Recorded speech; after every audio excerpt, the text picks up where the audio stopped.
Bonjour et bienvenue. Aujourd'hui, on fait une petite entorse à nos habitudes. Pas de pile d'articles, non, pas de rapport de recherche, mais un seul document, une nouvelle de fiction. C'est une très bonne idée. Elle s'appelle Isabelle Armand, une histoire d'intelligence, et elle nous plonge dans un service administratif on ne peut plus classique, au moment précis où une intelligence artificielle y fait son apparition. Et je trouve que c'est une excellente approche parce qu'une bonne fiction, parfois, ça agit un peu comme un simulateur. Ça nous permet d'explorer les implications humaines d'une technologie sans se noyer dans le jargon. Exactement. Là, on va parler de fierté, de peur, d'adaptation, bref, de tout ce qui se passe vraiment dans un bureau quand le changement frappe à la porte. C'est exactement ça. On va suivre le parcours d'Hervé Malbert, un employé modèle, 15 ans d'expérience, qui voit débarquer cette collègue virtuelle. On va décortiquer son cheminement, la résistance, le doute, et puis la compréhension et peut-être la collaboration. Mhm. La question que cette histoire nous pose, elle est finalement très simple et très actuelle. Que se passe-t-il lorsque l'expérience humaine, avec toutes ses nuances, se retrouve face à un outil capable de faire le même travail, Mais 6 fois plus vite. voilà, 6 fois plus vite, mais sans la moindre parcelle de discernement? C'est une parabole incroyablement pertinente pour notre époque. C'est l'histoire de la redéfinition de la valeur au travail. Et puis, de cette peur très viscérale, très humaine, d'être remplacée par quelque chose qu'on ne comprend pas tout à fait. Allons-y. Plongeons dans le premier acte, Hit, le choc.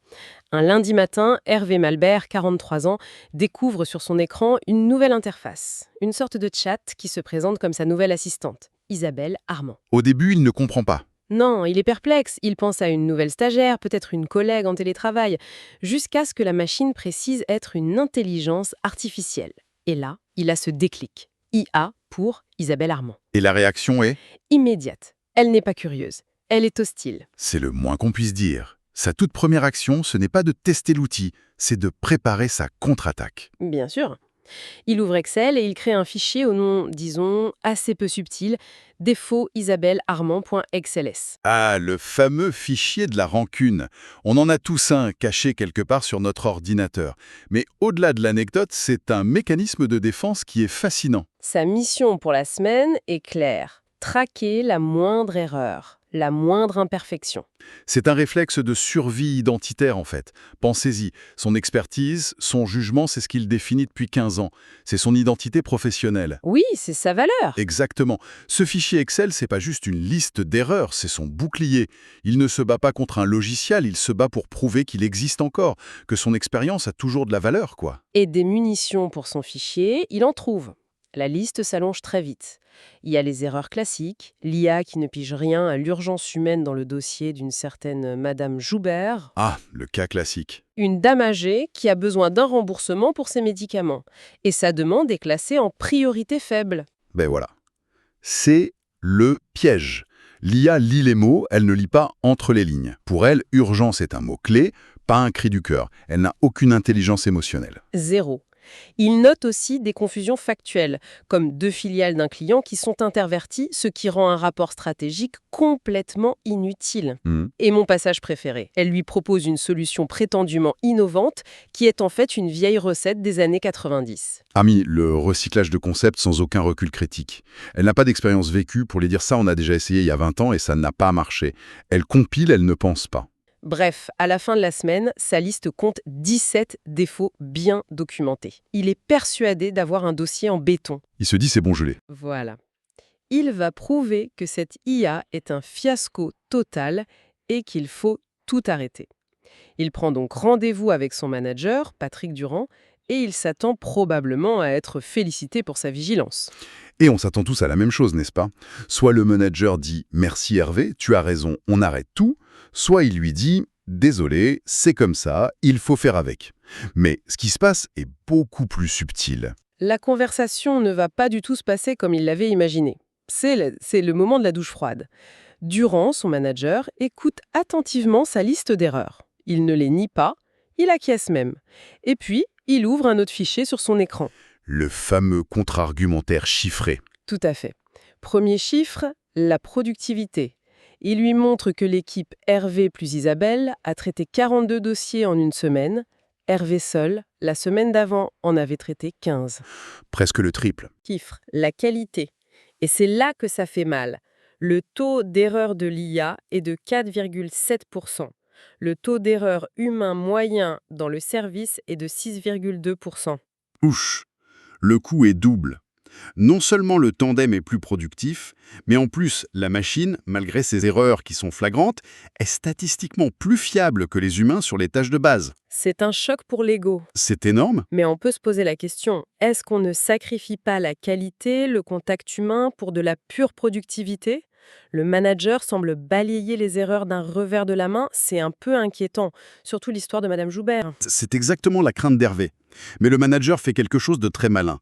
Il ne nie pas l'importance des erreurs. Au contraire, il les utilise pour redéfinir la mission d'Hervé. Il change l'angle. Complètement, il ne lui dit pas « les erreurs ne comptent pas ». Il lui dit « ces erreurs, c'est maintenant la partie la plus importante de ton travail ». Et il prononce la phrase qui change tout. Je la cite, votre rôle, Hervé, ce n'est plus de traiter les dossiers, c'est de superviser, de vérifier, d'apporter ce qu'elle ne peut pas faire. Le jugement, l'empathie, l'expérience. C'est un recadrage brillant. Le manager transforme la menace en opportunité.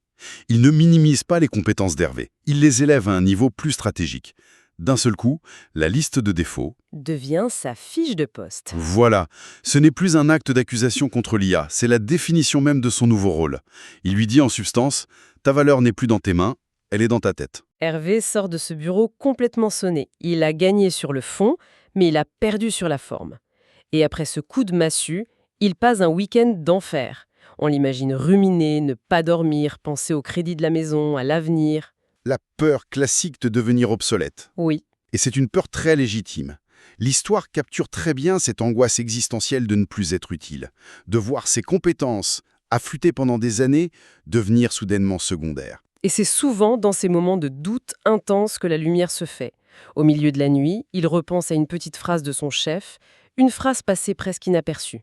Laquelle? On lui a peut-être trop brièvement et trop mal expliqué ce qu'il fallait faire. Et là, tout son logiciel mental bascule. Il change de paradigme là. Complètement.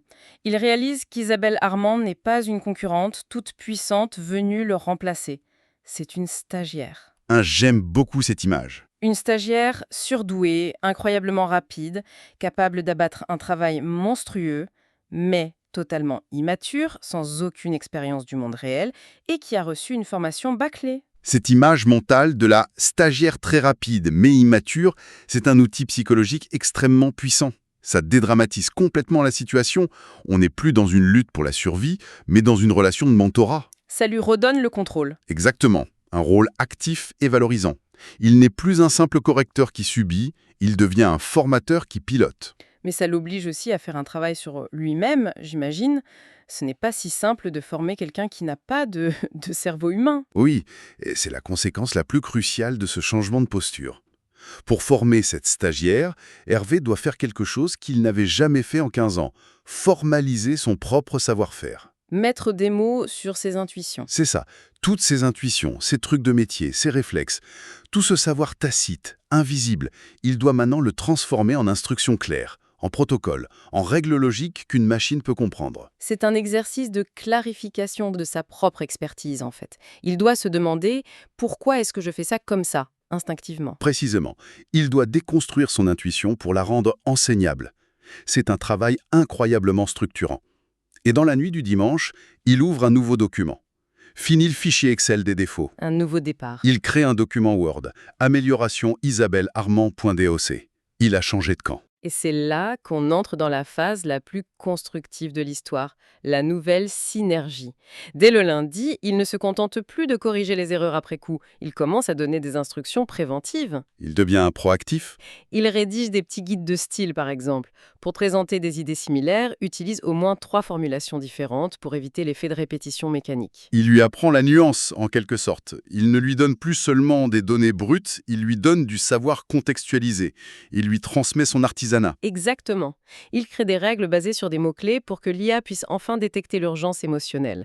Et son idée la plus brillante, c'est de compiler ses propres dossiers complexes, ceux dont il est le plus fier, pour lui servir d'exemple commenté. Ah, ça c'est fondamental. Il lui montre concrètement pas à pas ce que bien faire le travail signifie. Il lui constitue une base de connaissances qualifiée qui vaut de l'or. Ce n'est pas une base de données de millions d'exemples anonymes, c'est un corpus d'excellence, validé par 15 ans d'expérience. Il est en train de cloner la meilleure partie de son jugement professionnel. Et les résultats ne tardent pas. Son manager, qui observe cette initiative, est impressionné. Quelques semaines plus tard, il convoque à nouveau Hervé. Pas pour lui faire des reproches, mais pour lui proposer un nouveau poste, créé sur mesure. J'imagine. Superviseur des processus intelligents, avec une augmentation de salaire significative. Hervé n'est plus menacé, il est devenu la personne la plus indispensable du service. C'est une parfaite démonstration du concept de compétence pivot. La compétence clé d'Hervé, ce n'est plus sa rapidité à traiter un dossier. Sur ce terrain, il ne pourra jamais rivaliser. Sa nouvelle compétence pivot, sa valeur ajoutée irremplaçable, c'est sa capacité à enseigner, à superviser et à injecter de la finesse stratégique. De l'empathie aussi. Et de l'empathie, oui, dans un processus de masse. L'IA gère le volume, l'humain gère la valeur. L'histoire se projette ensuite 3 mois plus tard. Le bilan est spectaculaire. La productivité du service a explosé, les indicateurs de satisfaction client sont en forte hausse et le taux d'erreur global a été divisé par 2. La preuve par les chiffres. On a même un exemple concret qui montre que la machine a évolué. Elle traite un dossier, détecte une incohérence dans les chiffres et au lieu de continuer aveuglément, elle s'arrête et envoie une alerte à Hervé en lui posant une question pour vérification. Elle ne se contente plus d'exécuter, elle a appris à questionner. Elle a intégré la logique de son superviseur. La boucle est bouclée, la synergie fonctionne. Ce qui nous amène à la conclusion. Le parcours d'Hervé est un cheminement complet. De la peur panique du remplacement, il est passé à la découverte d'un rôle plus stratégique et finalement plus épanouissant. Mhm. L'histoire se termine 1 an plus tard.